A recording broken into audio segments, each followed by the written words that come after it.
recording. All right, welcome back everybody to another HBCU Wall Street Talks. I'm your co-host, Jamerus Payton, also the co-founder of HBCU Wall Street.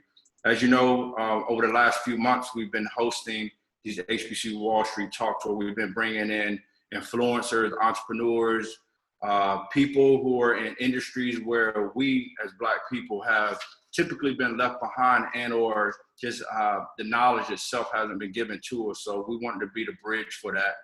We've had people all the way from conversations in regards to franchising, to hotel investing, to the state of HBCUs post-COVID. We've had people on to discuss Africa, bridging the gap between Africa and HBCUs. And today, a long overdue interview, Mr. William Frazier, who is a gentleman who is doing some amazing things out in China.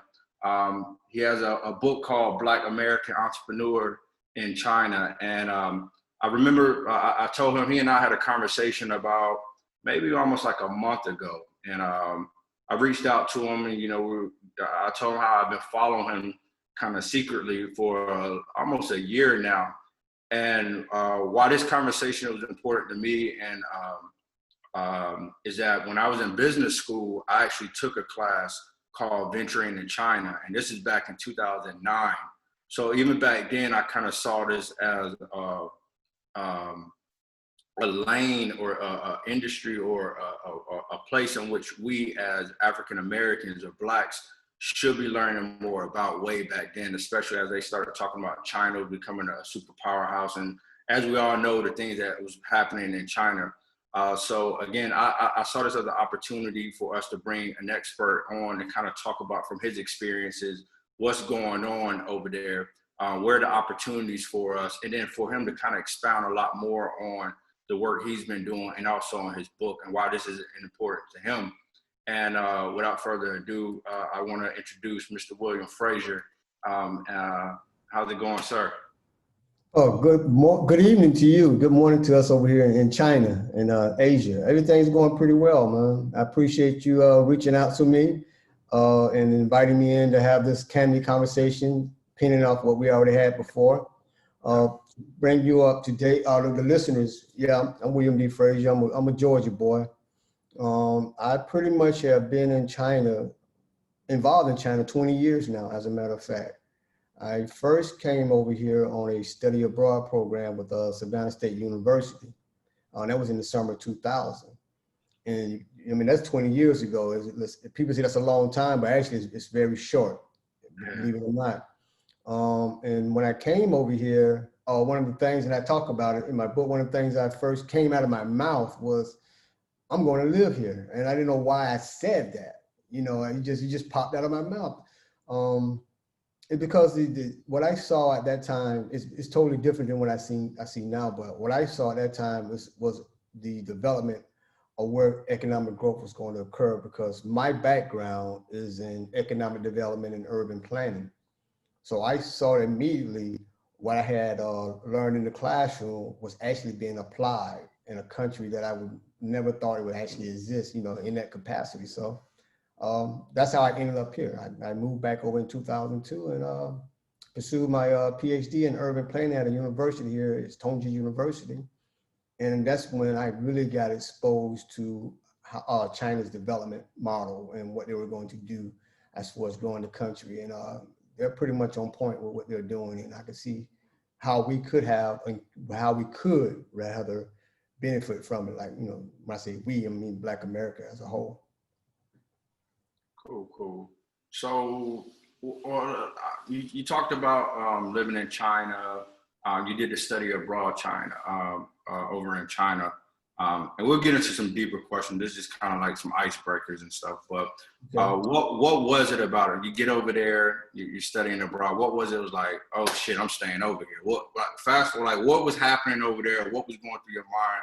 Or what did you see over there where it was like, I'm staying over here. It's just, I ain't going back. So what was that like? We always, people always, particularly in the States, they always talk about, growing small businesses. We need to support small businesses. They talk about it. But here, that was not the case. People didn't talk about growing small businesses or developing businesses. People were doing it, you know, and that's the thing that fascinated me. You can see where the opportunities are at that time and where they still are here. When I came, it's just fascinating to see how you could really get involved with growth and improving your community, your country, your city, just by doing trade and developing businesses. So that was the fascinating part about that really got me really motivated to actually want to move to China. And besides, you know, at that time, you know, U.S. was going through a turbulent moment. At the same time, you know, around 9/11 happened. So it's like, okay, it's time to make a move somewhere else to see what this world is really about, you know. So that was, you know, the genesis of why I actually came back over. So when you got over there, was it, anytime you've never visited a place, like you kind of have this predetermined like what it looks like, right? I always tell people there was a time I moved in Nebraska for a while, right? And I always tell people, whatever you think Nebraska looks like, and I always ask them, like, what do you think Nebraska looks like? And they say, cornfields and cows. And I was like, that's what Nebraska looks like. Like, you're right about that. So China, like, before you went over there, I'm pretty sure you thought it was a certain type of way, or looked the type of way. When you got over there, was it like what you thought? Or when you got over there, did it kind of like surprise you? What are some of the things that, like, what about it? Like, was it right? Were you right about what you thought about? Or it was some things that like surprised you about it, or was wrong? Did it debunk some of the things that you've heard about China? Well, you know, growing up, man, I'm a child of the '70s and the '80s. You know, that's when I came up in that era. And the only thing I knew about China, man, was Bruce Lee movies. That's the only thing I knew about Chinese people was Bruce Lee movie or a Chinese restaurant. There was nothing in my neighborhood coming to us or to my university telling us about China. You know, I mean, I took some Chinese class at university, but yet and still that's just language classes. I never got immersed into what was China really like until I really started really learning about it, getting as much material on the country as I possibly could. And that was just written material, you know, that was just a clip of video here, a clip of video there. So that did kind of like, you know, like, okay, this is something interesting. I can really learn more about it. But when I first came, I mean, it was nothing what I had imagined because I had no preconception of what China was really like. Really, I mean, you still might see those little old houses they tear down. There's a lot of different type of structures of houses over here, but you may see that, and you may see people with the old traditional type of Chinese clothes that they wore back in the 60s, the 70s, and things like that. You know, but time has changed. You know, there's a different generation. But the information that was coming out about the modern China, the up and growing China, the economic development China, the growth of China, that information didn't come into my neighborhood, not at all. So I had nothing to go off of. So let's talk about the economic development portion of this. So your book, you know, like I told you, I was going to order the book, and, you know, I started reading it and highlighting things. I've already kind of started highlighting and based on some of the things that we talked about. And there's a term that you use a lot in your book, SME. What is that for the people that aren't familiar with SME?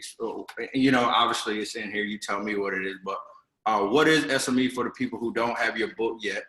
And just kind of break down what that is, what the importance of that as we're talking to like Black entrepreneurs and economic development and all that stuff like that. SMEs are businesses that have a certain amount of capital. They don't on an annual basis and a certain amount of employees. Like maybe they have less like 1 to 10 employees, but yet they have maybe $250,000 or something like that. Maybe the figures have changed, but it's based on the amount of capital that they generate in a year and the amount of employees. So you're looking at somebody that has like a small business that doesn't gross over $1 million or something like that on an annual basis. They may be considered an SME, you know, by government standards. So it's based on the amount of money that company generates. So I talked about those, but when I talked about SMEs, I specifically tried to point out that, you know, because I use my mother as a model. You know, I talked about my mother really point to. She was, you know, the first entrepreneur that I knew in my family, you know, growing up in, you know, in the inner city neighborhood and projects and stuff like that. I looked at her as an SME because She started off with a basic product that, most of us grew up in our, in our country, we have that, the freeze cup. She grew up with a basic product.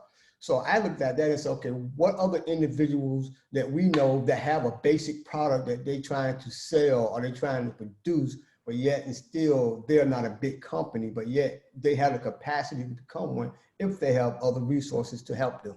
So that is that model. Our low to moderate income type businesses up to the medium income businesses. I would call them SMEs. Yeah. And what was dope about that, and I actually, like, literally, that was one of the things I kind of highlighted. I thought that was dope how you use your mom's first business as an example, right? And you talked about how it taught you about the potential economic impact it has on the success or failure on the local community and stuff like that. Can you kind of talk about what your mom's business was, right? And then lean a little bit more into about what that taught you and like how that kind of shaped where you are now and how it kind of like shaped how you kind of tie it back to Blacks in China. Like, why was that such a important story or impactful story as it pertains to what you're doing now and who you are? And, okay. And I don't mean to cut you, I know I asked, but the reason why I really wanted to touch on that, the importance of that, is because there's a lot of us who are entrepreneurs, and sometimes we overlook the entrepreneurs that like our moms or our parents, like our uncles, or the small businesses that are in our community, that, as you mentioned, and don't realize like those are like the types of business that are really like shape our thoughts, right? Even for me, my mom was the first entrepreneur that I saw, right? But you don't really think about it. For me, it didn't really click until years later, like, oh shit. Like, now that I think about it, my mom was the first entrepreneur. She was teaching me that, she was doing this. And fast forward now, I'm actually in business with my mom now. We have the restaurant and everything like that. But just kind of talk a little bit about the first business that your mom had and that you mentioned in the story, and how that kind of shaped your views on how that can make an impact on the community. Okay, my mom first started, I'm from the South, like I'm from Georgia, it's get very hot in the South in the summertime. She had this business that, freeze cup, we would go make freeze cups and sell it. And a lot of kids came to the house to buy the freeze cup and so forth and so on. But what I learned from that was she had when you're building something, you have to have different components to make the product work. Like you have to have the water, you have to have the cups, you have to have the Kool-Aid, different flavored Kool-Aids. And she had different size cups that would dictate different price schemes. And she would have different color Kool-Aids that would generate a certain amount of sales. Like the red Kool-Aid would generate more sales than the lemon Kool-Aid, or the grape Kool-Aid would generate more sales than the lime Kool-Aid, right? Then, then she started, but when she first started out, she started using paper cups.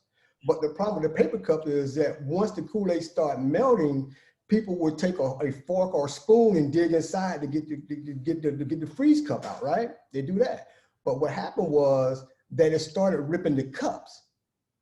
So she had a defective housing, it started ripping the cups. She didn't determine that, but then when she switched she started getting plastic cups. So, and that told me, okay, she understood what affected the customer and how she could better perfect the product so the customer would not be complaining about the freeze cup. Ms. Essie made a freeze cup, paper not working and melting in my hand, complaining about that. And so that's when she developed that. And then she also had that was her supply chain, right? And then she always had a system like, at a certain point, she needed to go and get these items. But when she couldn't go get them, she would have one of us to go to the store and buy these items to keep the cup going, to get business going. And the part that she used was the freezer. The freezer was more like the machine, because you had to put the freeze cups inside something to freeze them up, right? So the refrigerator freezer was that. We had just one freezer, and that was dedicated just to the freeze cups. That was the freeze cup section. Don't put no frozen food here. Don't put nothing in there. That's just for the freeze cups. And so, and then we had different hours of the day. We knew when the kids would come, different hours of the day, different sales models and so forth and so on. And everybody in the family knew what the price of the cups was. So it was like, somebody come, you sell them the cup, they go. And then after that, she just started expanding to other products. She started selling pickles, stuff like that. You know, she started expanding. So that taught me her growth. And what happened was she was so good at it, other people in the neighborhood started trying to do that. But since she had already created that market, everybody gravitated to her until she could no longer did it. But that was the part that really we didn't carry on in our family, because no one could do it like my mother did it. And unfortunately, when she passed away and could no longer do it, no one in the family stepped up and kept the business going for obvious reason. But, you know, and that, so when you translate that to what I'm doing in China, when I'm working with customers and clients on how to have things manufactured in China, I ask them specific questions. What type of material are you using for that particular product? Do you know what's the amount of material that you're going to need for that? Do you have your design for that product? Do you have the right color scheme for that product?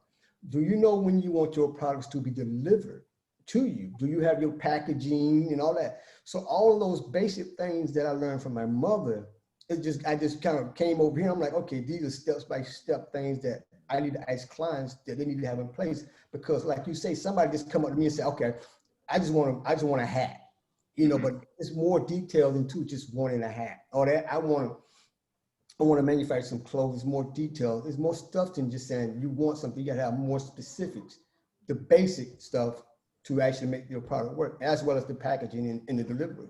So that's what helped me out over here. But that's just, you know, a smidgen of different things that got involved in, right? So let me ask you this. So at what point did you tap into your entrepreneurial genius? Like before you got over there, were you already entrepreneurial, or was it when you got over there and you realized like, oh shit, there's some good things happening over here. I need to get into the market. And the reason why I asked that, because in your book, you talked about the different businesses in your neighborhood and your community, like the barbershop, the barbecue pits. And you talked about what it taught you is that the longer we wait to participate, the harder it becomes to present our economic, social, and political clout to the worldwide market.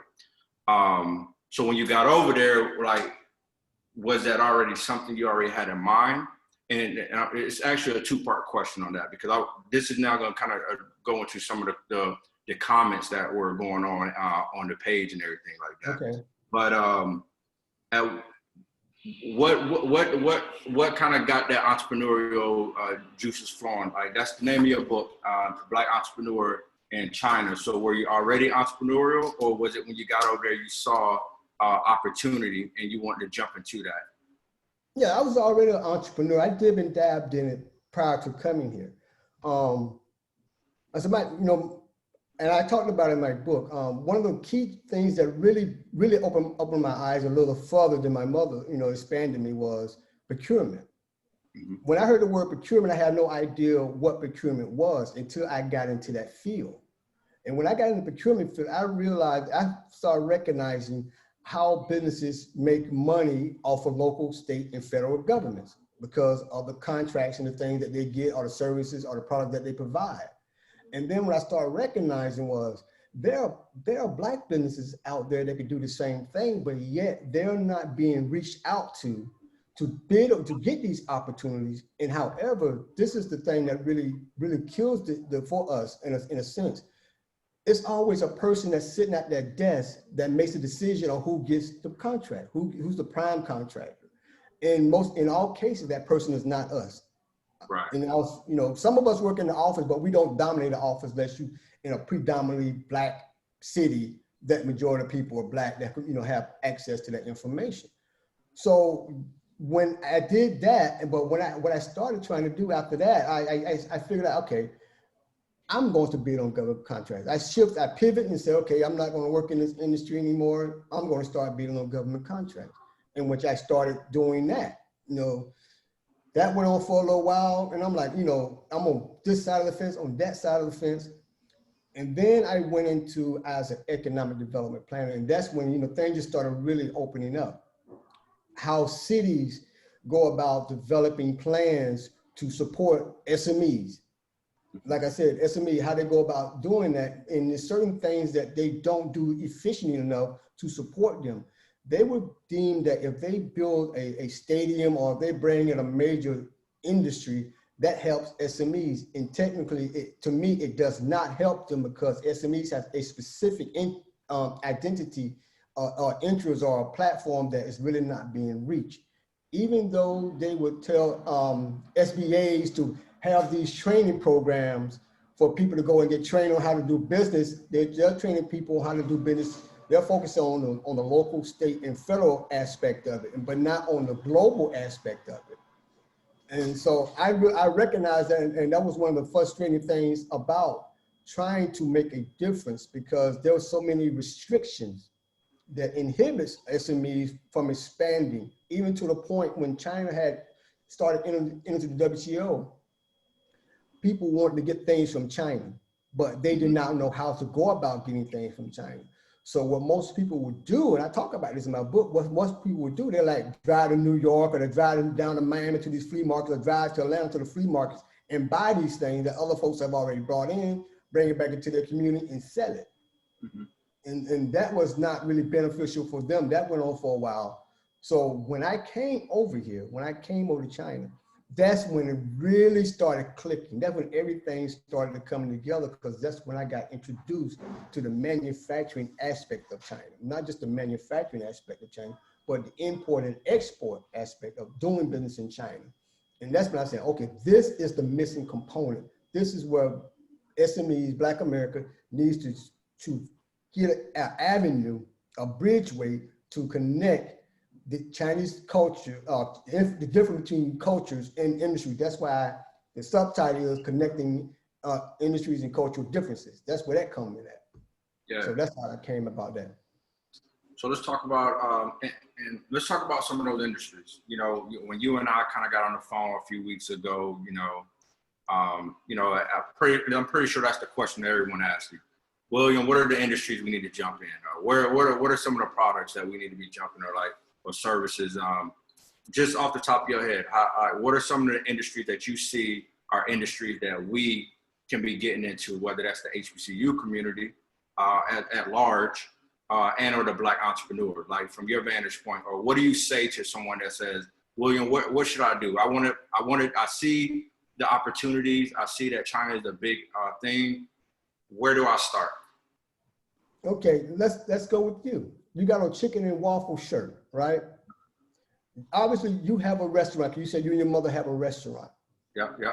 Now, I'm quite sure in your restaurant, you use aluminum foil, you use food packaging.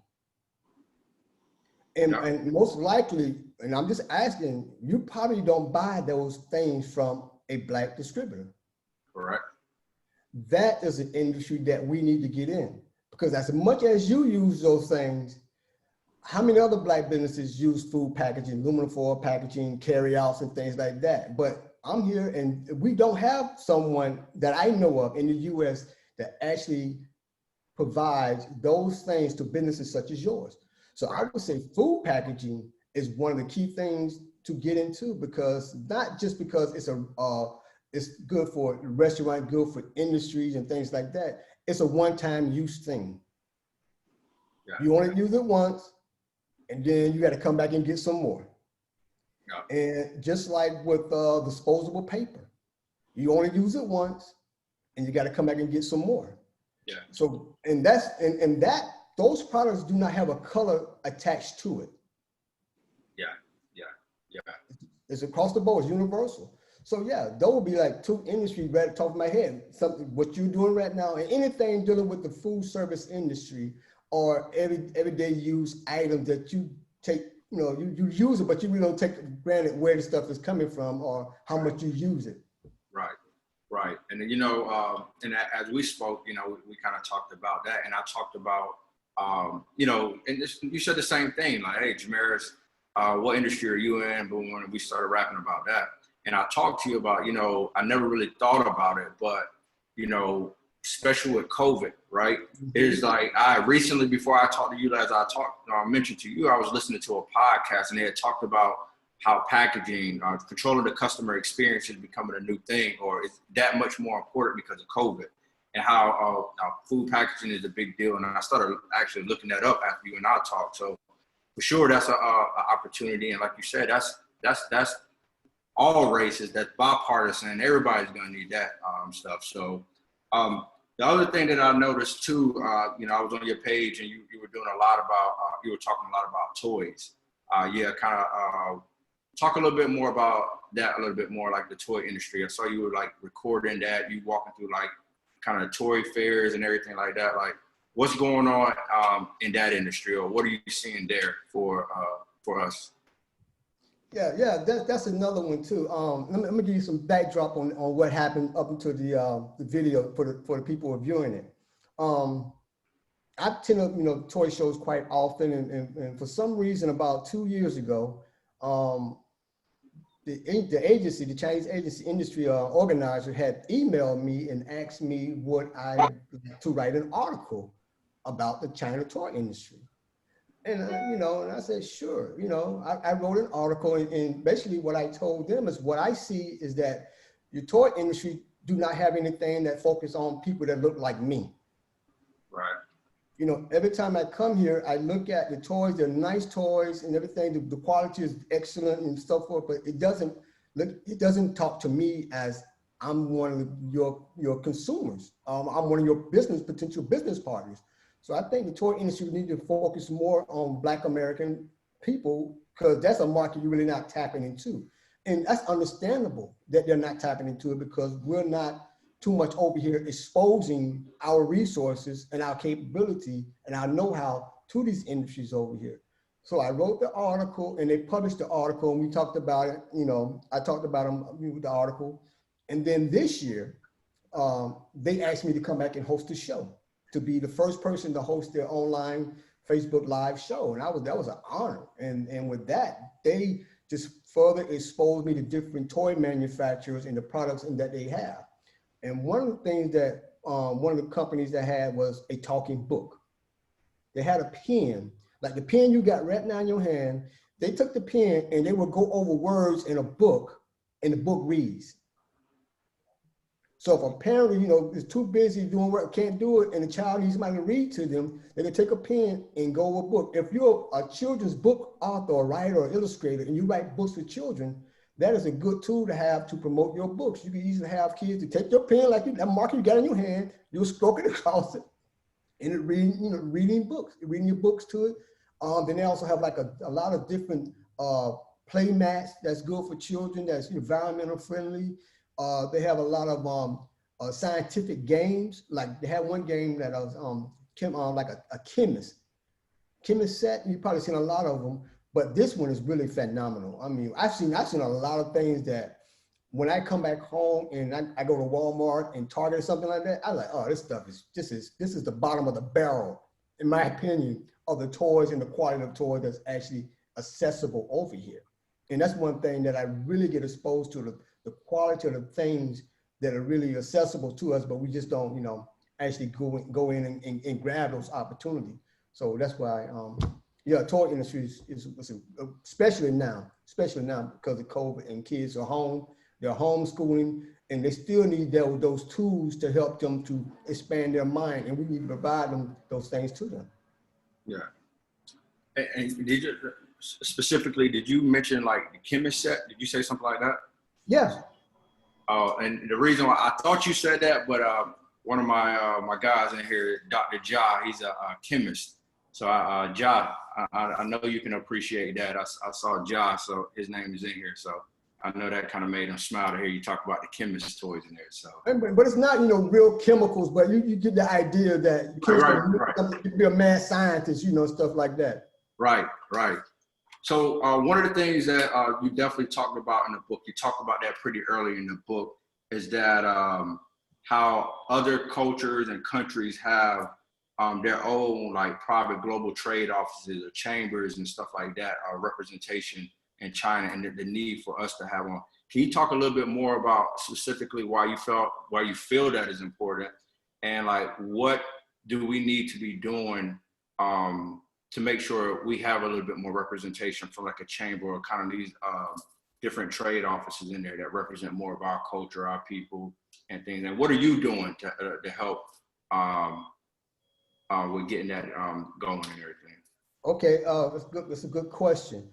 Yes, there are a lot of countries here. I mean, I list them in the book at the beginning of a lot of organizations who are established in China that helping facilitate trade between China and their country. But the other side of that, they're also facilitating trade amongst themselves. Mm-hmm. You know, because if you ever come to Shanghai, you ever come to China, and for folks who are here from China, they could, you know, really know what I'm talking about. You have a lot of different countries that come particularly to Shanghai. You know, Shanghai is a major city. There are a lot of trade is being done. A lot of business deals are being implemented. It starts in Beijing, but Shanghai is one of the, you know, a great hub to do it in. Xinjiang, Guangdong areas, great areas as well. And I talk about those organizations because there are a lot of events that going on over here all the time. And they are at those events promoting their industries back in their home countries, you know, seeking opportunities for their people back in their home countries. And we don't do that. And we also have different economic development organizations from the US here. I'm not saying they're not here, okay? I'm saying they are here, okay?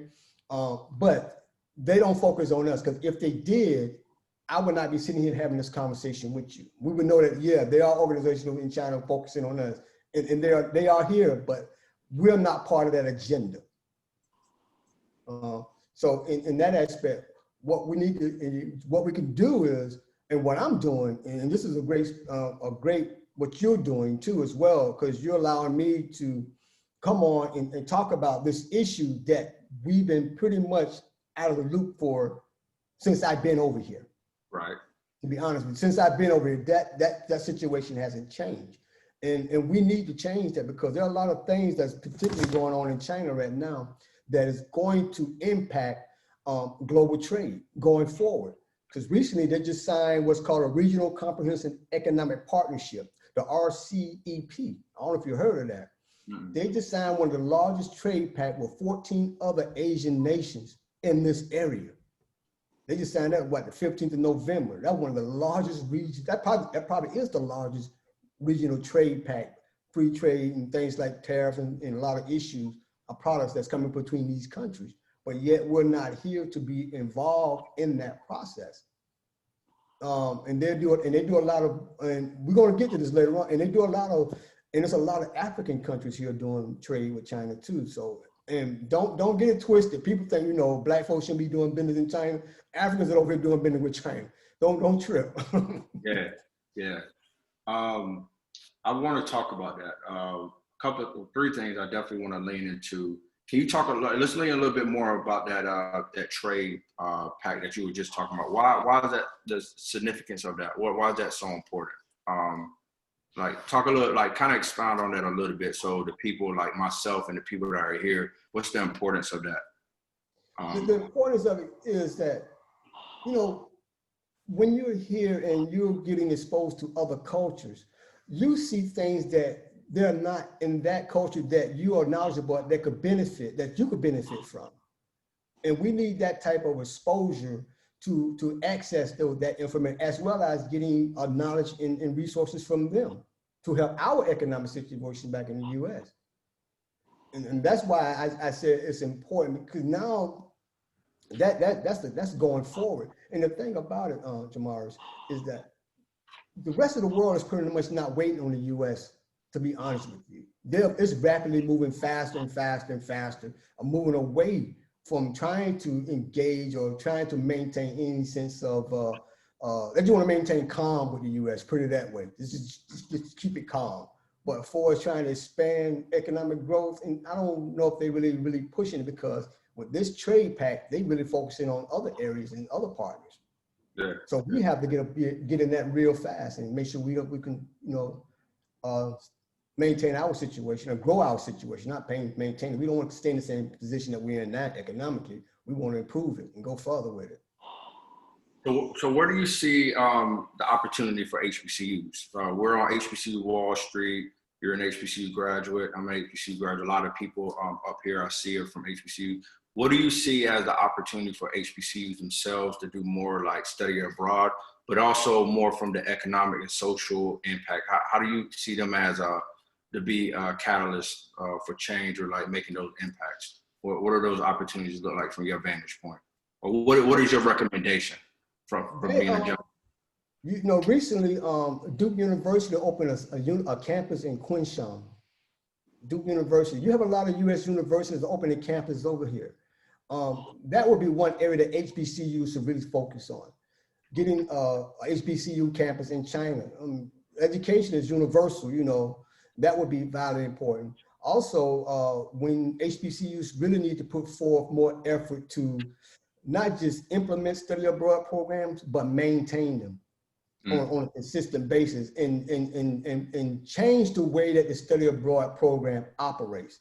Because when I came over, you know, I took everything on my own. I mean, when I came here, I came with other people, okay? So I'm not saying that I'm not the only one that came. I came with other students. But when I came and I saw what was going on, I realized that this is an opportunity for me to make you know, go for it. Just basically go for it. But right. There was really no support from the HBCU I attend. I'm not dismissing the university. I'm just saying that they didn't arrange for me to come back here and establish something here on a permanent basis. That's what I'm saying. There was no resource over here other than the agreements that they had with the university. That was a great resource. So I got with the study abroad program. So I got exposed to 2 universities as far as if I wanted to come back, I could go to this university on my own. Okay, as part of supporting the Savannah State's initiative to have a study abroad program, they need to at least have some of their students to come over and say, okay, I support the program. That's okay. That part is gravy, fantastic, wonderful thing that they did.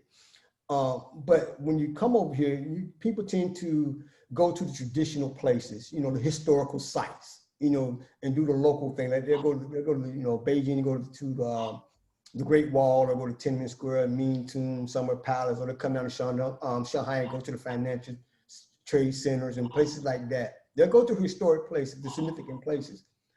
But they come over at a time when there is really no economic visual thing that they could see. Of course, you could see the tall buildings and things like that.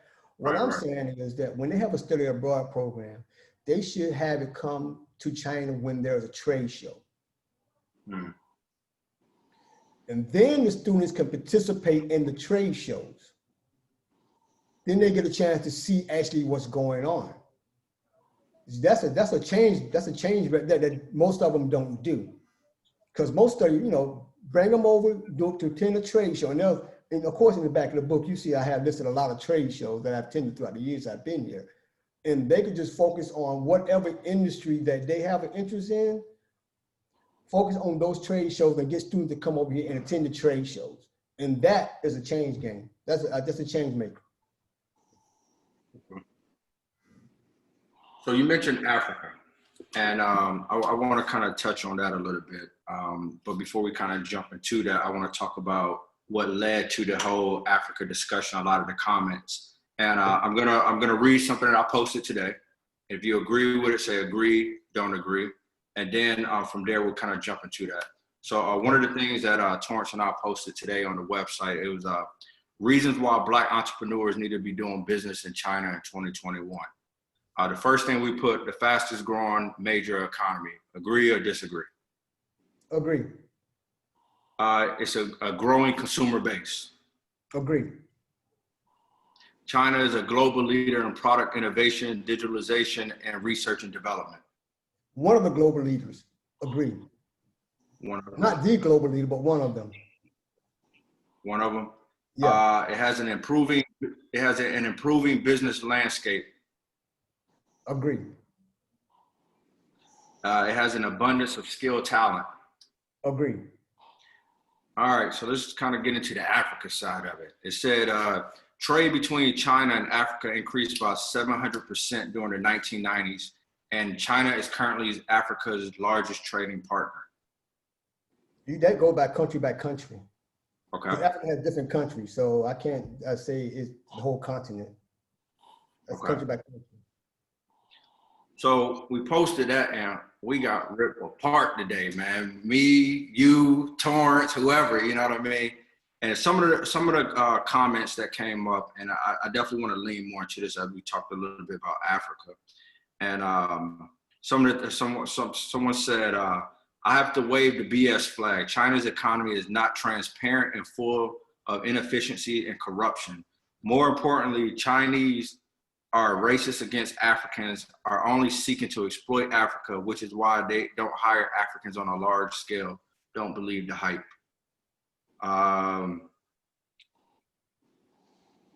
We just touch on that. I mean, and then, here's another one. You should not be doing business in China because of what the Chinese are doing in Africa. Modern day colonialism. The enemy of my enemy is not my friend. And then someone goes on to talk about Black people have no rights in China, and when business deals have gone bad, have found themselves in deep water with the authorities defending the Chinese person no matter what. And then it was, that was kind of like the theme, like just like, what's your thoughts on that? And what's your opinion on that? You're a gentleman that's over there, you're living it, you've been there for 20 years. What's your thoughts, or what do you say to these people that have these thoughts or these responses?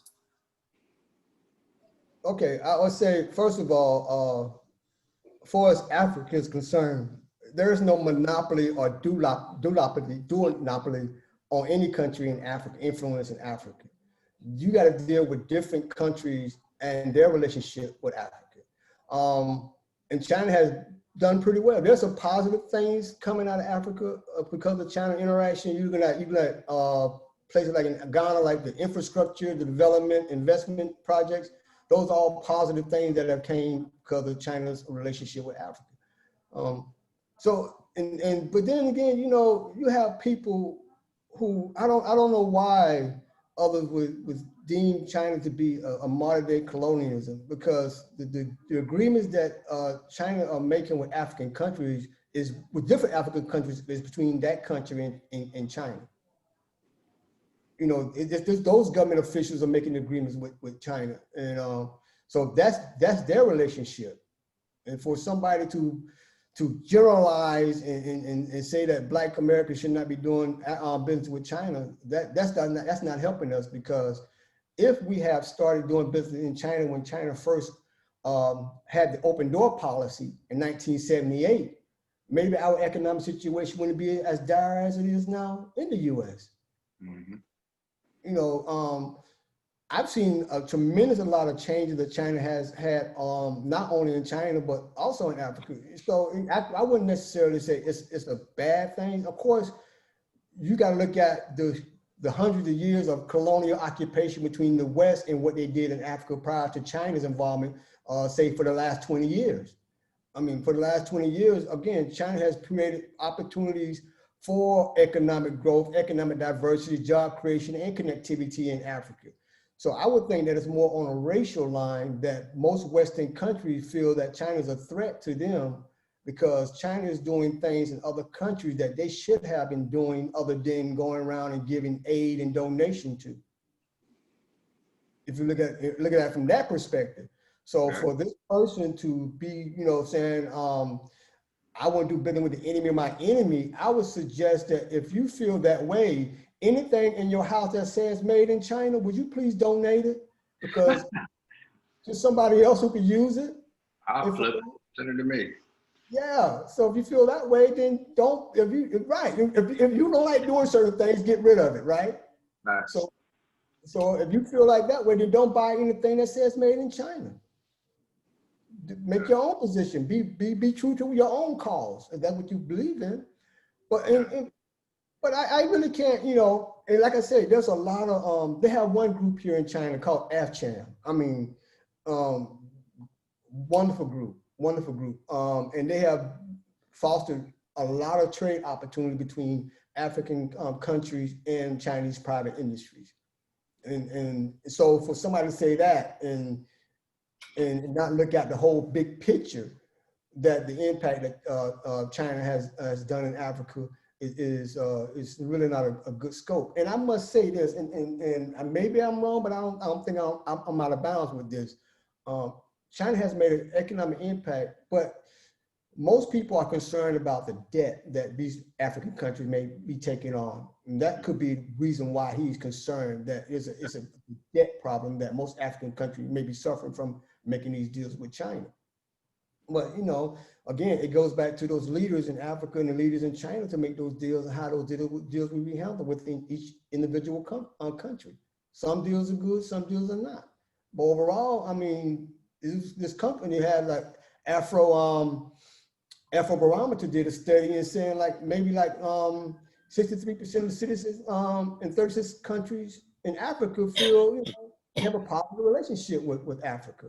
So I wouldn't necessarily diss China relationship with Africa. No, I wouldn't do that. No, I think we need to actually look more to doing business in China because China is a lead way into Africa in my opinion. It's a lead way because you have a lot of African organizations here in China that are doing business. And if Black America was here and wanted to do more engagement with Africa, China would be a good vehicle to do that from. Of course, Africa has all the natural resources that people need, and we have a knowledge base in the United States that really not, in my opinion, we're not using to our full advantage. And China has some innovative ideas, innovative machinery, innovative products. So if you take all those three things and put it together, oh man, I mean, but those are people out there who, do, in my opinion, don't want that to happen because of the significance that it would bring. The significant economic change it would bring to Black America. No, that's facts. And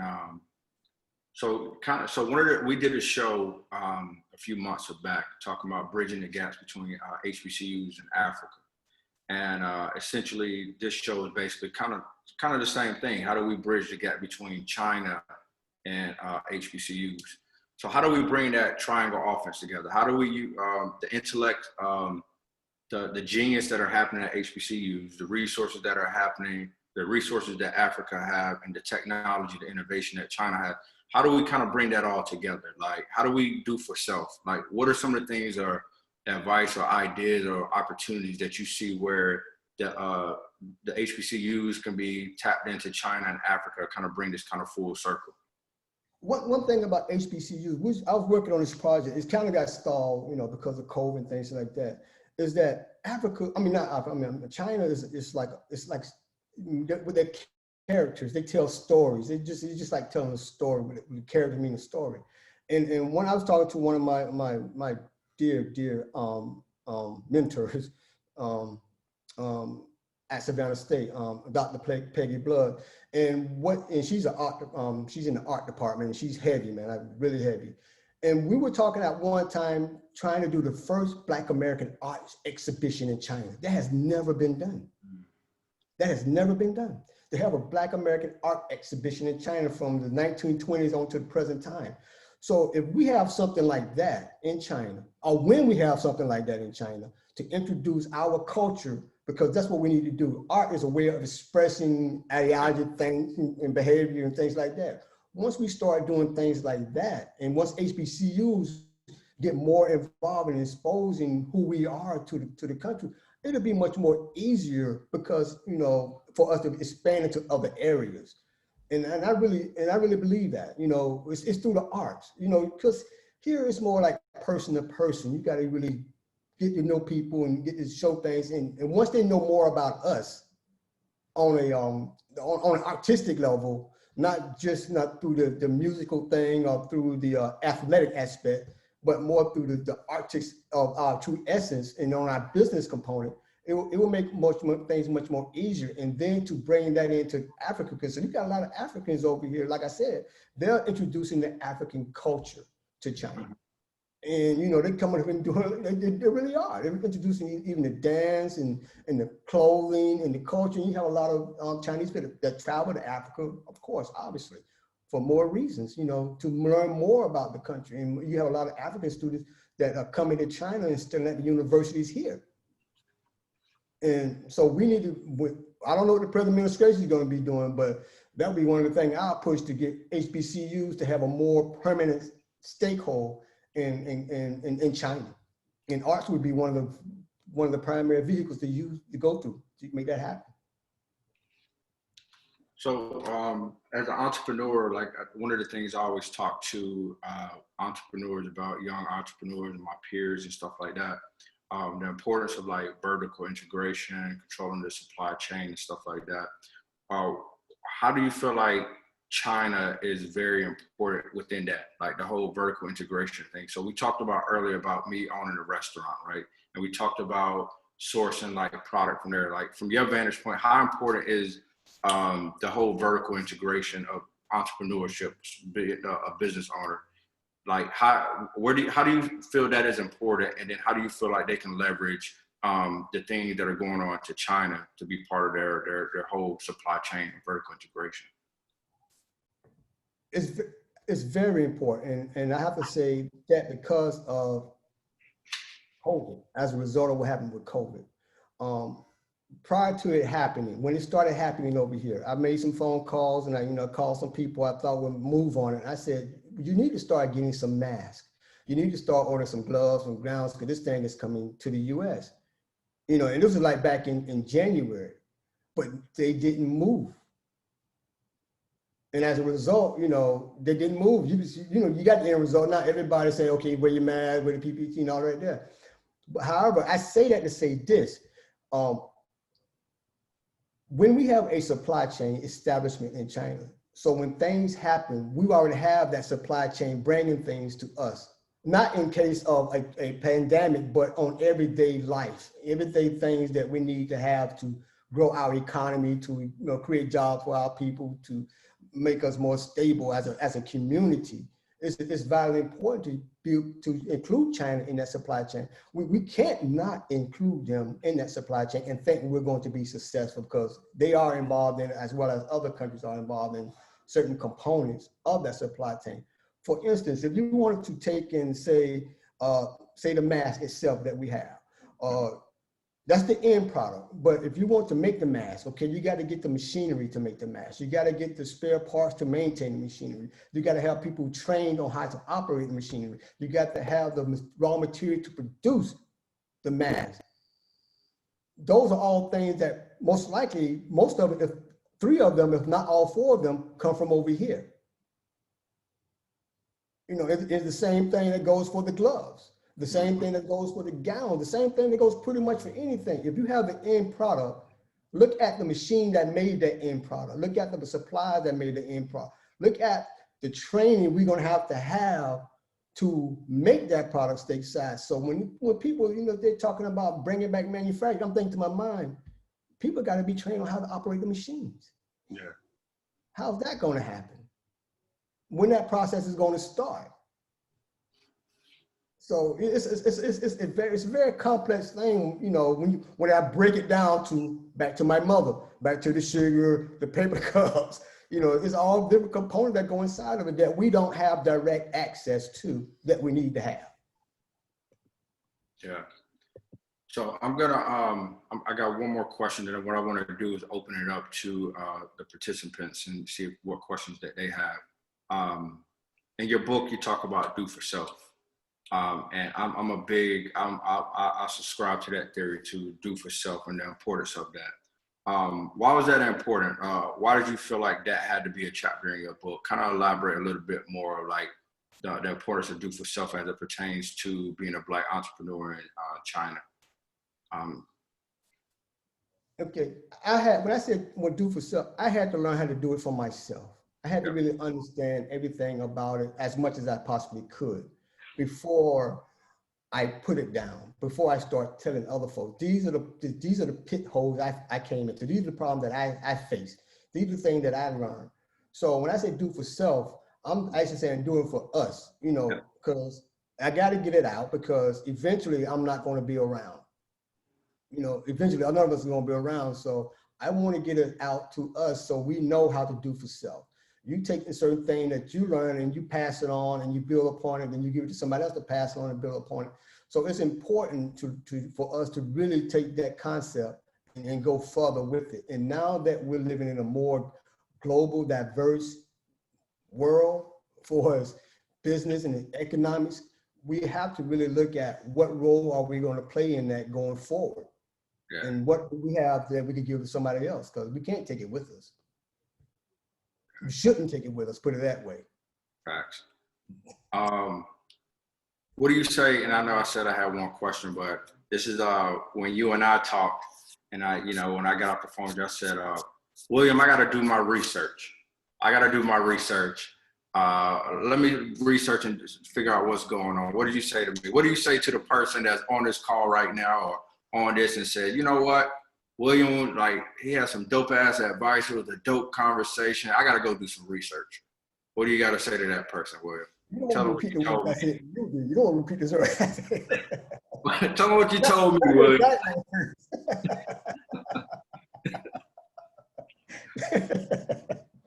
Not the exact words. Okay, all right, I ain't gonna do that. All right, but basically, I tried to put everything in this book. Man, I try to put everything in this book. The research, I don't know if the research actually exists on what the impact would have on us if we actually started doing things in country or with countries like China. I don't know what the research would indicate, but we already have the research that has shown, because we haven't done it, the impact that we have on us, that it has on us. So the negative research is already, whether negative or positive, is already documented, it's already done, because we never tried doing something else outside the US. Right. So we cannot research on something that we've never done before and say, okay, let me see if I can do it. Because the research, we've never done it. So there's no research, just do it. We have to, just do it. Do it. So, so now I want to open it up to some of the participants. Jumping, whether on the chat, whatever questions that you have, and or Torrance, if you could, I guess if you have a question, just go ahead and turn your video on and unmute yourself if you have a question. Anything in regards to William's experience, anything from his books and things that we didn't touch on that you would like to know. Did you have to learn Mandarin? That was a good question. Yeah, I learned prior to coming here, but I learned more when I got here, and I'm still learning after all these years, believe it or not. It helps. It helps. Let's see. But don't let it deter you from coming. Don't let it deter you from coming. People do speak English over here, so I don't speak the language to deter you from coming or stopping you from pursuing opportunities. Don't let that do it. So we talked about, we asked earlier, were there any industries that we should be looking to get into? Are there any industry that you advise that we stay out of? Industries I advise to stay out of. Food. That's I guess the oil industry. Oil. Why do you say that though? That's state owned. That's state owned stuff. That's high level SOE stuff, like with the government here. They control the oil industry and things like that, and electricity, stuff like that. I think there are a lot of industries that I'm not aware of that we shouldn't try to pursue. It's just that I know a lot of industries that we should pursue, that are very easily pursuable and that is more profitable, that benefits us longer than trying to negotiate trade agreements with industries that are high-level state officials really handle, like bank industry and stuff like that. Well, touch on those industries one more time. What are some of the industries that you think, again, that we should be looking into or playing in, especially as Black Americans or HBCUs, or like what are some of those industries that you recommend again? I mean, right now, because of what we're going through, like we said, we talked about the food packaging, right? The food packaging, disposable paper industry, children toy industry, as far as AI, educational things that nature. Look at focusing on, I think, and believe it or not, people might find this kind of odd, but adult toy industry. I mean, you might find, kind of odd on that. As a whole, yeah, you have your own product line, you grow that, you grow your own product line, toy industry, it's stuff like clothing industry, focus on stuff like that. But it's a lot of trade and services that that really could help as well.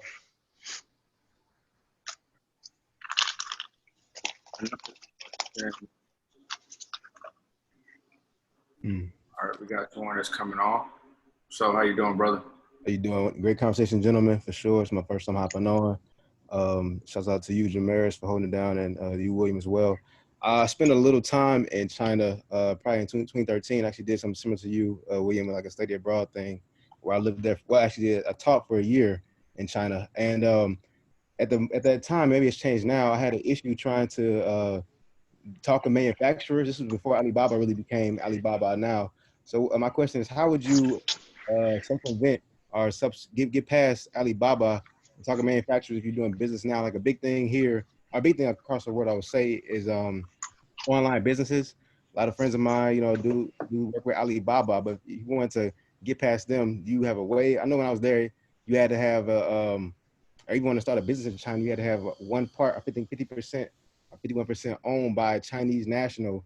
It couldn't be owned by, at least when I was there as an American, or maybe because I was an African American, I'm not sure. I know you touched on that a little bit earlier.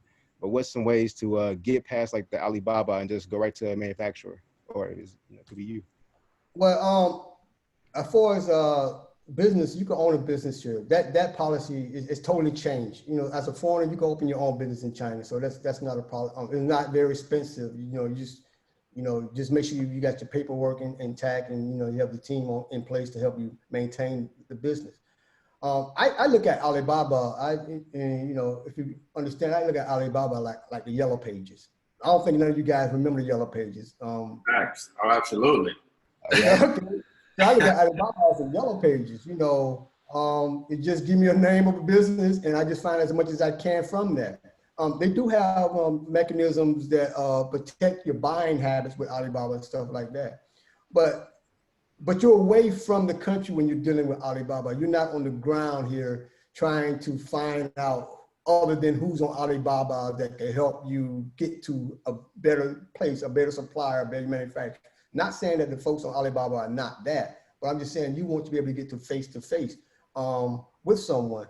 And to answer your question, how you go about doing that, that's a very good question when you're away. You do need organizations over here like myself and others to help you handle your project, but not only and handle it totally for you, but also to give you guidance and give you advice on, okay, this is where you go and focus on, or who have invented other manufacturers who have the similar thing that you're looking for, and make that kind of introductory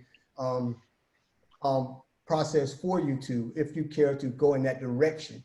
But at the same time, you still have to, pretty much have your hand held, because at any moment things change over here. And you want to be able to deal with your manufacturer in a way that minimize your risk. So yeah, I guess in a sense, China is a kind of country. If you're doing business, you need to presently be here physically yourself, or have someone to represent your interests here. That's definitely it.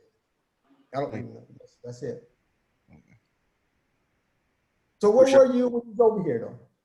I was in Shenzhen, actually. I mentioned a little earlier, the Guangdong province. Yeah, it's out in Shenzhen. One of the economic zones and everything. So it was a lot different than I imagined it would be. I did talk about that earlier a little bit, because I was in Bao'an, which would be I was trying to equate it to like New York. It would probably be like the Queens or the probably Bronx in New York.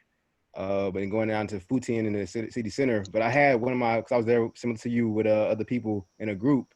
We were all native English speakers from either America or from England or from Australia. And one of the guys, he spoke fluent Mandarin. I didn't really speak any.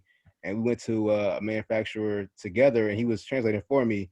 And he essentially was like, the guy put out like a wad of Ewan, and was like, yeah, either you need to have that, have a national at the time. It was 2013, 2014.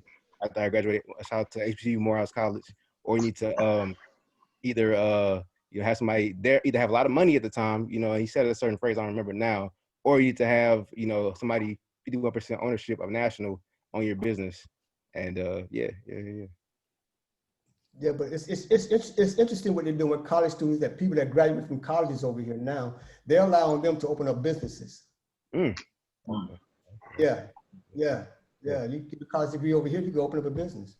Yeah, I spent a little time at Peking University, and so made that little transition. But I got to get back over there and listen. I know they said that Shanghai at the time was like the trade center of China, and so just listening to you all talk about this is like, I know I got to get back, and just everything like that. So yeah. Okay. Thank you. Appreciate you for that question, brother. Thank you for your. We got my man GB. How are you, sir? Well, good morning. It's morning time over here. I'm in Beijing. All right. Thank you, Jamerus, for the platform, brother. I actually found out about it through Brother William, so I made time to make sure that I was here, because Brother William, like we would say from my time, he's an OG. He's an OG in the field, and he knows what he's talking about.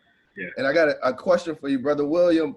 What do we do now with COVID and everything shutting down? I have a college student and I have a high school student. And one thing that I'm thinking about right now, talking to mom, is we bring them here for school, because now all the schools are shutting down again. If there was ever a time that I could have both, my college student study abroad and my high school student, I can do it now. And I can honestly say, what is it's safer for Black men in China than it's ever been in the US or anywhere else, to my experience.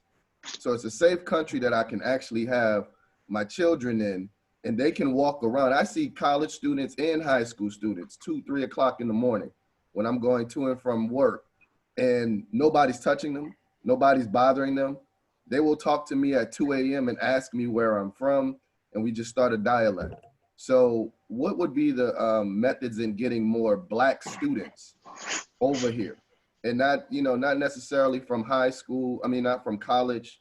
I went to Morehouse, and I've been pushing for more HBCUs to come over here, but I think a lot of them just don't know. They don't know the opportunities that are here. And I think we need to start from high school now. College is great, but what I'm saying, because of the safety, you can actually have a high school freshman or sophomore here with no problems. But how do we actually bring them here is what I'm asking. Well, actually, for my memory, there are 4 HBCUs that have Confucius Institute in the US. Xavier, Savannah State, Texas, I want to say Texas Southern is another one. I don't know if it's Prairie View or not, but from my last memory, there's 4 HBCUs that have Confucius Institute. HBCUs, they know about it. It's not I don't think it's the HBC. It's not HBCU. It's not how can I say this? It's in the household, right? Because HBCUs, we put out the program, it's in the household. Most parents are not aware of the benefit of children coming and participating in study abroad programs. So you can only put out so much information, and people will actually gravitate to it. And for those of us who have participated in those programs, it's not many of us who actually, like me, actually come back and live in the country where they participate in the program to tell others this is what's available to you if you participate in these programs. Also, until now, like Jamerus program with the HBCU Wall Street and other groups, we need more groups like this online platform to introduce these opportunities to the Black youth. So I think it's a lack of information that we don't do it. And also study abroad programs, we can't be just for 2 weeks. It doesn't really help us for 2 weeks. It has to be a little longer than that. It has to have more of a mindful impact on the influence of the student to say, these are opportunities that I see when I go there. That's why I talked about one area is to shift, not just to go to the culture sites, but also to go to some type of trade show when the trade show is going on. It could be auto trade show. It could be a beauty trade show. It could be a sports trade show. It could be a bath and hotel trade show. It could be any industry that, you know, that has a trade show going on at that particular time. That it could be at the Canton Fair. It could be at the China International Import Expo trade show. It could be at the China Children Toy Expo. Anything that dealing with trade and business, get the students to come over at that time. Then they could see commerce. Then they would see, okay, this is what's really going on. And then they could trigger things in their mind and say, okay, we really need to engage more in this country. That's my suggestion. You know, just change the way we're doing it. Thank you. Yeah. Hey, Colin, and thank you for that question, brother. Colin, really quickly before you jump in, I see my man, Affiliate Brand Clothing, raise his hand. I want to make sure I acknowledge. I think that hand been raised for a minute. So, Affiliate Brand Clothing, appreciate you. What question do you have for Mr. Frazier? How you doing, Jamerus? Can you see me? I can't see, but I can hear you, brother. Okay. And how you doing? I should start your video. No doubt. Okay, I see what he's saying. It should be. I see it. Okay. And how you doing, Jamerus? I'm doing amazing, man. Peace. Okay, man. We definitely appreciate the format, bro. Will, how you doing, man? Doing well. How about you? I'm doing all right, man. Doing all right. Jamerus, I appreciate the definitely the format you got. I've recently met Will. Me and Will had a conversation about a week or so ago anyway. So I was introduced to him by one of his frat brothers, man. First, man, definitely thanks for this opportunity that you put out for Jamerus. The shame thing about this one, and I share this, is that you can put 1 million people on Versus, but 20 people on a format like this. It shows where we at, man. It shows we lost, man. We lost. And as I think, as William just said, man, you can't do this in 2 weeks, man. It's not but we're in a microwave society where we want stuff in 30 seconds. No, what Jamerus, what you putting out here now, and what Brother William is participating on, and you getting this apart, it's got to be a bigger platform, you know, because, you know, and like I said, me and Brother William had a long conversation a couple of weeks ago about some things that I got going on in the U.S., and he's going to be assisting me moving forward. But it's a lot of small businesses, you know, that's in the same situation that needs that. And I think, like old boy Will, Alibaba is like the Yellow Page. I have no interest in it. It cannot help my business or any other business that's up here, really. Not when you got a platform where he's a person like William and Jamerus introducing us that can take you from A to Z, and you can learn. But knowledge takes time. Yeah. We're not gonna get it in just this setting. We're not gonna get it in just whether it be a 1 hour or 1 day. It takes a time. Bro, William told me, man, look, you know, you're a lot further along, but I need your stuff for next summer, and here we is in November, you know. So it is a process, man. And like I said, I don't want to kind of ramble on, but definitely if we can, you know, we can do some, you know, like a weekly type thing, because I'm also doing you know, my affiliated podcast where, you know, I'm gonna bring on person, you know, like yourself, Jamerus, you know, Brother William, and people that I affiliate with that can, you know, just about sharing information. Yeah. And the wealth is in the sharing of this information. Right. And like I said, I ain't gonna hold you, Jamerus. I'm gonna let you get on to the next call. Bro, Will, definitely get with me. You know I'm 24/7. And I'll definitely talk to you again, Jamerus. I'll connect with you, offline as well, so we can talk more. Appreciate it. And shout out to you for just coming on and support, and also my co-founder Torrance, he's up here as well. So I think I speak for both of us when we say that we truly appreciate all of you all. We think this platform we created, like you said, the information shared. Like this is information that we wish somebody would have told us. So we create these opportunities, a form of giving back, as a way of like bringing us all together, galvanizing. As you can see, we're not the experts in these spaces. We just, like we always say, we're the expert in bringing people together and letting them share their stories and like put out the information. So we truly appreciate that, brother. And thank you. So it shows that we're doing our job and we're doing God's work as planned. So we appreciate you, man. No doubt. So thanks, and we'll look forward to connecting with you after this, man, for sure. No doubt. And then Mr. Collin, appreciate your patience, brother. Appreciate you. Not a problem. So I want to put a question to William, and this is the age-old question. It's nothing new, but we haven't seemed to be able to find the answer, because when we talk about bringing students over, and that effort being driven by HBCU alums, a lot of times it takes us who are here in China to pull them over, to go back to our schools, talk to the deans, talk to whomever, and talk to them for years and years and years until they agree to try something.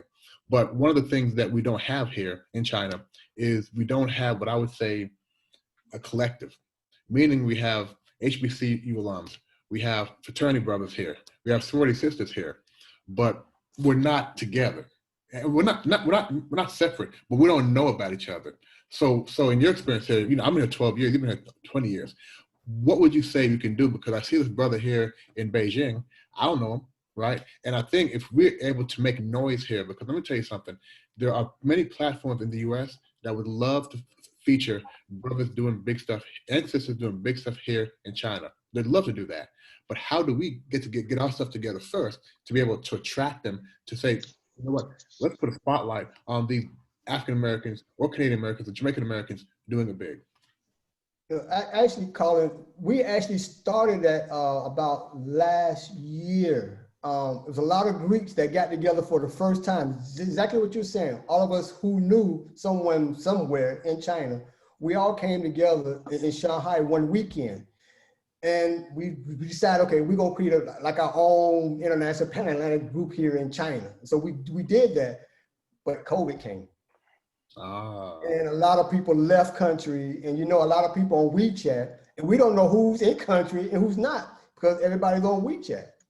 Well, add me to the group. Right. So that's the problem. So you're right. And then of course, you still got that. Depends on what type of job you have here. Are you allowed to travel from one province to the next? I mean, you can, stuff like that, especially if people are working in the education industry.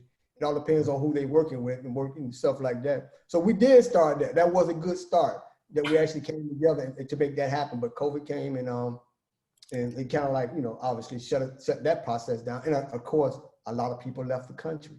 So we need to know who's all here. And we haven't really gotten that part down, about who's left in China.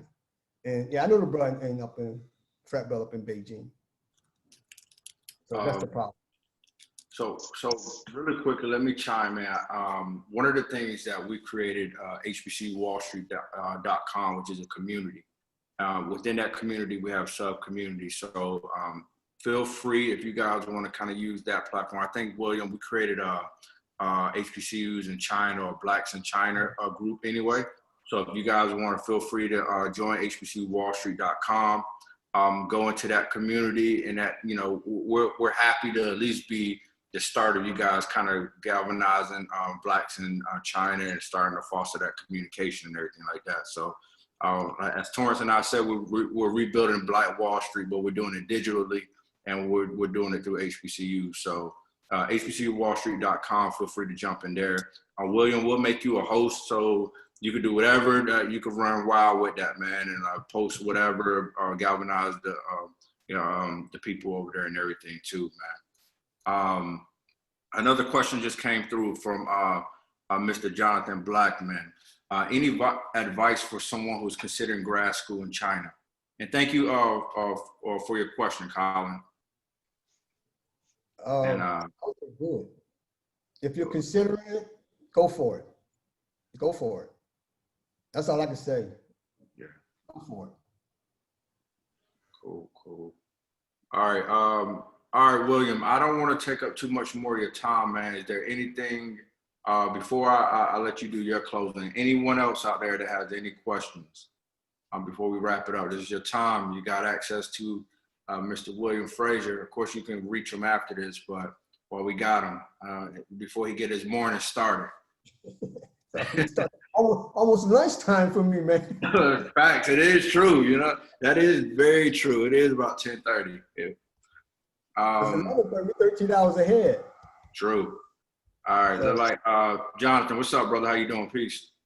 Good, Jonathan Blackman. I'm a FAMU grad. I found out about this event from Instagram, actually. I was one of them people in the comment section talking all that about China, but I'm glad I was able to come. Yes, that was me. Here, bro. I'm glad you're here.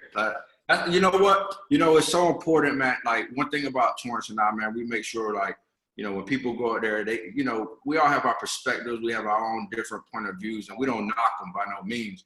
And it's dope to have different perspectives because we're all on the same page. We're doing something wrong, right? So it's good to be able to have that, and then, but have a healthy dialogue where we can come together, get some somebody else's point of view. So I'm glad you're here, brother, for first and foremost, man. So, you know, like, continue to challenge us, bro. You know, everything that we post, we ain't right. We never said we got it all right, but we love to have these conversations because it's too much in our community where somebody think they're super right and somebody's super wrong, but we come together, talk. And my thing is, like, I always tell people, like, yo, we're too far behind to be thinking there's one way of getting anything done, bro. You know what I mean? So it's going to take a collective effort, different and diverse opinions and everything. So I really do appreciate the comment, bro. And even more, I appreciate you being up here, bro. So I just want to make sure I said that. Okay, thank you. Well, I just wanted to say, you know, thank you, William Frazier, and you as well. You know, just for putting this on. And I wanted to add something about my experience at FAMU and about when I was going to go to China, to Chongqing. I feel like there was a lot of pushback at the university for going, well, you would really have to sell why a study abroad experience or why going to China would be beneficial to an individual like me, who was a first generation college student. If I didn't leave the country till I went to FAMU. So it's just like, on the other side of the world, in a place that, you know, there's a lot of misinformation circling about what a black man in China is perceived to be, if we'll experience racism or not. If we even want to put ourselves in a situation where we've never left the country, it's just like, how can we be sure with all of the racial animosity, not just within this country, around the world, against individuals that look like us, and how, I don't know. I just wanted to add that as far as my experience. And I didn't end up going to Chongqing. I went somewhere in Latin America. But if I don't know, I'd consider one day perhaps. But I just wanted to add that. But let me comment on that. And I understand, you know, your point of view. You know, being, you know, first generation college graduate and, you know, the negativity and things like that. But from my own personal it's a hard experience, sell for my mama talking about China. China where? China who? And she's just like that kind of. Let me just speak and tell you, it's for us over here, and I know Colin and other brother could speak on it. He talked about it earlier, how safe it is for us in China. Like you said, you walk down the street 2, 3, or 4 o'clock in the morning, whether male or female, and it's the safety factor that you just don't really appreciate until you actually are outside the U.S. Whether you're going to another country, I've been in another country and I felt safe, just as safe there as, you know, as I feel safe here in China. It's just it's like a weight is taken off of you when you go outside the U.S. You know, it's a weight that you really don't know that you have on you until you are somewhere else, and it just drops off. So for someone to say not to, you know, why China and stuff like that, I mean, you got to realize this company is a global player, regardless of people's opinion about it, whether it's good or bad. It's going to be a global player for at least the remainder of my lifetime, and beyond that, you know. So they recently, like I said, they just recently did one thing, you know, joined the Regional Comprehensive Economic Partnership with a trade pact with 14 other countries over here. And recently, they're getting ready to implement what's called a digital currency electronic payment. Digital currency electronic payment. They're getting ready to start having payments done digitally. So if you're having a trade agreement with 20%, 30% of the global population, 2.2 billion people, and probably control 30% of the global GDP, and you go to digital currency, that just goes to show you that the magnitude of how fast this country is moving forward in the global impact that it's having economically, not only just in the US, but on other countries as well. And it's not a bad thing. I'm not saying like giving them props. It's just the way that things are being transitioned now. The way information is being shared, the way the global economy is evolving. And they are at the cusp. They're one of the movers in that direction. So for folks to say, don't go to China, go somewhere else. I mean, that's our mistake, that we continuously be repeating generation after generation. And as I see it right now, we cannot afford to not do it. We have to come here. We have to find a way not only to get our HBCUs here, but find people with big capital who be giving money out for whatever reason. Y'all know what I'm talking about. They want to give money out for whatever cause they want. They should be funding an initiative for Black America to have a foothold and to have a presence in China. If they could give out millions of dollars to forgive, and I'm saying it's good, I mean, to forgive someone in student loans, then give out a couple of millions of dollars and establish a presence in China so we can have more access to the global economy and so we can better our situation in the United States. That's what's missing. We're not here to speak on our behalf. Yeah. And I'm just one of few of us are here that's doing this, but we need more of us like you, young man, to come over here and learn about what you can do in China and learn about this world, because it's vitally important right now. That's what I would, that's my closing statement, as a matter of fact. That's my closing statement. I'll be very interested to see what this administration does when it comes to China. I would be very interested in the role that HBCUs play in that process. Yeah. I'll be very interested to see what they do. And that's my closing. And but if you want to get in contact with me, I punched in my email address. You could just email me any of your questions, anything you want to reach out to me, fine. But I'm here, and I have to say this again. I have been truly, truly, truly blessed to have the opportunity to have come to this country, first of all, and to have remained here for this length of time, and to have been exposed to what I've seen and what I continue to see, and actually to tell this platform, thank you, Jamerus, and thank you, Torrance, for allowing me to come on to say that we're running out of options.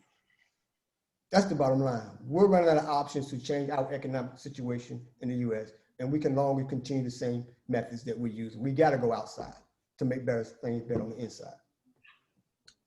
Hey man, like I said, man, thank you so much. This was a long overdue conversation. I know we had one scheduled before it got canceled, but I believe in divine time. I told somebody that's on this conversation today, divine time and divine moments, divine meetings. So thank you so much.